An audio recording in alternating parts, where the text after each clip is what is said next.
Hi, Dr. P here to talk about the video game notion of bosses and why it doesn't apply to tabletop games. First, a little history.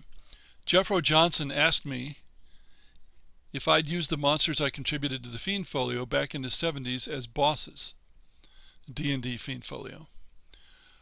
Most of them were minor monsters, but the Princes of Elemental Evil were really powerful, and they also have stuck around in various ways. For example, in the 5th edition of D&D, which came out fairly recently, an entire large adventure module was titled after the Princes of Elemental Evil. I told Jeffro that no, my campaigns were never high enough level for the princes, though I did run into them once as a player, and our 9th to 11th level party fled post-haste because we wanted nothing to do with that fire prince.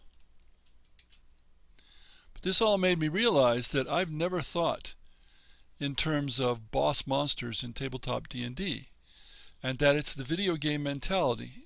And I asked myself, why is that? Well, first, I tend to use numerous monsters of several different kinds in a climax rather than one super monster boss. It varies, of course, but I think that gives the players more interest and a better chance to develop strategies than to have one super powerful monster. But in tabletop D&D, unlike video games, if you die, you don't have a save game to go back to. You're dead, unless somebody has a wish. It's not something where you can get killed a lot and succeed.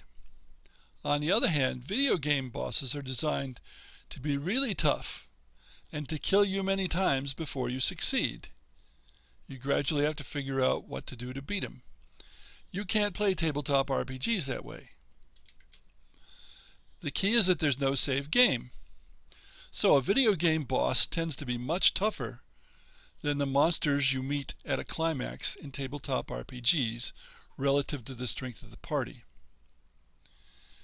Video gamers would be disappointed if virtually every time they hit a climax they won the first time. They'd feel cheated. So this is a matter of expectations. The video gamers expect the boss monster, and they expect it to be so tough that they're going to die several to many times before they finally succeed in beating it. You can't do that in tabletop RPGs because there's no save game. So bosses are really a video game phenomenon, too dangerous for tabletop RPGs. You can't lose a computer RPG thanks to save games, but you can lose a tabletop RPG by dying. Thanks for listening.